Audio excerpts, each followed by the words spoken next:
আরজি করে মহিলা চিকিৎসককে ধর্ষণ খুনের 1 বছর, এখনো বিচারের অপেক্ষায় নিহতের মা বাবা। কেন্দ্রীয় তদন্তকারী সংস্থার দিল্লির অফিস থেকে বেরিয়ে উগরে দিলেন ক্ষোভ। বললেন, সিবিআই অফিসে যাওয়া মানে সময় নষ্ট, সিবিআই বোগাস।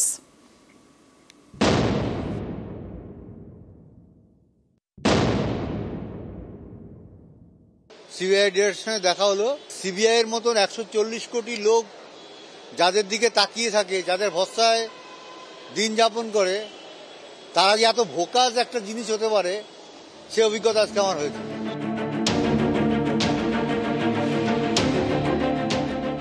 কবে মিলবে বিচার? উত্তর মেলে না, বুকে জমে আছে কান্না আর ক্ষোভ। আমাদের সঙ্গে সিবিআই ডিরেক্টরের সঙ্গে কথাবার্তা চিন্তা করো, কি ধরনের সংস্থা 140 কোটি ভারতের যারা প্রতিনিধিত্ব করে তারা এই ধরনের কথাবার্তা বলে 1 বছর পরে যে আমরা মামলা ছেড়ে দেবো। 1 বছর ধরে কি করছিল? ঘাস কাটছিল। 2024-এর 9 অগস্ট আরজি করে ডাক্তারি পড়ুয়াকে ধর্ষণ খুন, দেশ জুড়ে তোলপাড়। দেখতে দেখতে 1 বছর। চিকিৎসক ধর্ষণ খুনের ঘটনার তদন্ত করছে সিবিআই। বৃহস্পতিবার কেন্দ্রীয় তদন্তকারী সংস্থা দিল্লির অফিসে যান নিহত চিকিৎসকের মা বাবা। দেখা করেন সিবিআই ডিরেক্টরের সঙ্গে। বেরিয়ে এসে সিবিআইয়ের বিরুদ্ধে ক্ষোভ উগরে দেন। সিবিআই ডিরেক্টর বলছেন যে আমাদের সাপ্লিমেন্টারি চার্জশিট দেব 3বার বলেছেন। আমাদের যে আইও আর আমাদের যে এখন ইনভেস্টিগেট অফিসার, ওনারা দুজনেই বলছেন সঞ্জয় রায় একাই করেছে, আর কেউ এই সব কোনো ধর্ষণের সঙ্গে জড়িত নয়। এখানে আসার সময়টাই আমাদের নষ্ট হয়েছে। সিবিআই ডিরেকশনে দেখা হলো, সিবিআই এর মতন 140 কোটি লোক যাদের দিকে তাকিয়ে থাকে, যাদের ভরসায় দিন যাপন করে, তারা যে এত ভোকাস একটা জিনিস হতে পারে সে অভিজ্ঞতা আজকে আমার হয়েছে। সিবিআই ডিরেক্টর নিজে বলছে আমরা এই মামলা ছেড়ে দেবো। আমি কোর্টে গিয়ে বলুন, আপনারা কোর্টে গিয়ে আপনাদের বলতে কি অসুবিধা? আমাদের ইচ্ছা করে আপনাদের দেয়নি, আমাদের কোনো কোশ্চেনের জবাব ওনাদের কাছে নেই, এই জন্য ওনারা বলছেন কেস আমরা ছেড়ে দেবো। 140 কোটি ভারতের যারা প্রতিনিধিত্ব করে তারা এই ধরনের কথাবার্তা বলে 1 বছর পরে যে আমরা মামলা ছেড়ে দেবো। 1 বছর ধরে কি করছিল? ঘাস কাটছিল। গাছ তো যে কোনো লোক কাটতে পারে, ওদের কি এত কোটি কোটি টাকা বাইরে দিয়ে ওই ডিপার্টমেন্ট রাখার কি দরকার? অত বড় বিল্ডিং সব তুলে দেওয়া উচিত সিবিআইয়ের মতন অফিস। বৃহস্পতিবার দিল্লিতে একটি অনুষ্ঠানে যান নিহত তরুণী চিকিৎসকের মা বাবা। সেখানে তরুণীর মাকে নারী শক্তি পুরস্কার দেন দিল্লির মুখ্যমন্ত্রী, কিন্তু তিনি তা ফিরিয়ে দেন। আমাদের দিল্লির মুখ্যমন্ত্রী রেখা গুপ্তা আমাকে একটা নারী শক্তি অ্যাওয়ার্ড দিয়েছিলেন, ওটা আমি ওনার হাতেই প্রত্যাখ্যান করেছি। আমি বলেছি যেদিন আমি মেয়ের ন্যায় বিচার পাবো, মুঝে ন্যায় চাইয়ে, সেদিন আপনার থেকে এটা নেব। ওনার কাছে ফিরিয়ে দিয়েছে। শুক্রবার কলকাতায় ফিরেছেন নিহত তরুণী চিকিৎসকের মা বাবা। এদিন রাতেই কর্মসূচি। আরজি করের বিচারের দাবিতে শুক্রবার রাত 9টা থেকে মিছিল কলেজ স্কোয়ার থেকে শ্যামবাজার পর্যন্ত। সেখানে রাত 12টা থেকে ভোর 5টা পর্যন্ত অবস্থান। শনিবার নবান্ন অভিযান এবং কালীঘাট পর্যন্ত মিছিলের ডাক দেওয়া হয়েছে। নিউজ 18 বাংলা।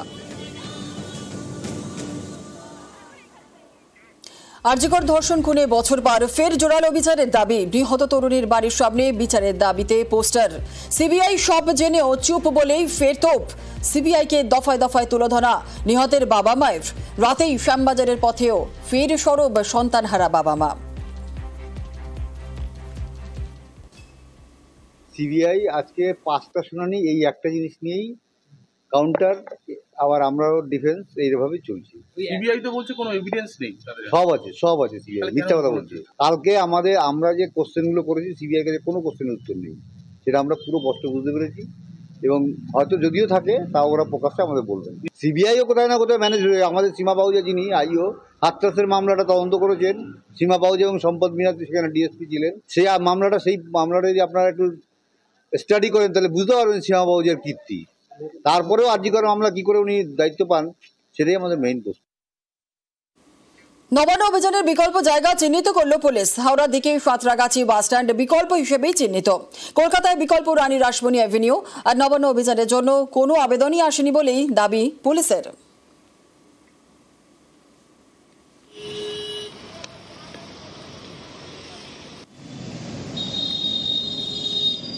প্রশাসন উপযুক্ত বিকল্প জায়গা এই প্রতিবাদ কর্মসূচির জন্য চিহ্নিত করে সংগঠকদের জানাতে পারে। আদালতের সেই নির্দেশ মেনে হাওড়া পুলিশ সাঁতরাগাছি বাস স্ট্যান্ডকে উপযুক্ত বিকল্প জায়গা হিসেবে চিহ্নিত করেছে। কলকাতা পুলিশের তরফে আরআর এভিনিউ, রানী রাসমণি এভিনিউকে উপযুক্ত বিকল্প জায়গা হিসেবে চিহ্নিত করা হয়েছে। তাদের প্রতি রাজ্য প্রশাসনের তরফে আমাদের অনুরোধ, আপনারা প্রতিবাদ কর্মসূচি রাজ্য সরকারের নির্দিষ্ট করে দেওয়ার জায়গায়, উপযুক্ত বিকল্প জায়গায় আইন মেনে গণতান্ত্রিকভাবে পালন করুন এবং আমাদের জানান, যাতে ব্যবস্থা করতে আমাদের সুবিধে হয়। কত বাস আসবে, কোথা থেকে লোক আসবে, কতজন আসবে, স্টেশনে রেলপথে কজন, সড়ক পথে কজন, তাহলে আমাদের সুবিধা হবে শান্তিপূর্ণভাবে কালকের এই প্রতিবাদ কর্মসূচিটাকে সুসম্পন্ন করতে। আরজিকর ধর্ষণ খুনের 1 বছর, ফের পথে জুনিয়র ডাক্তারদের সংগঠন। কলেজ স্কোয়ার থেকে শ্যামবাজার পর্যন্ত মশাল মিছিল। শ্যামবাজার মোড়ে রাতভর অবস্থান বিক্ষোভ।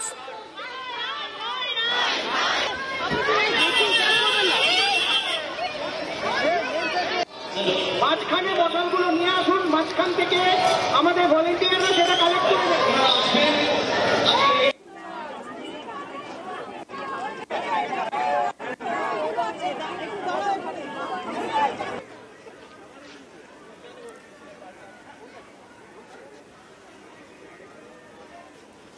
ফের পথে জুনিয়র ডাক্তারদের সংগঠন। আরজিকর ধর্ষণ খুনের 1 বছর, কলেজ স্কোয়ার থেকে শ্যামবাজার পর্যন্ত মশাল মিছিল। শ্যামবাজার মোড়ে রাতভর অবস্থান বিক্ষোভ।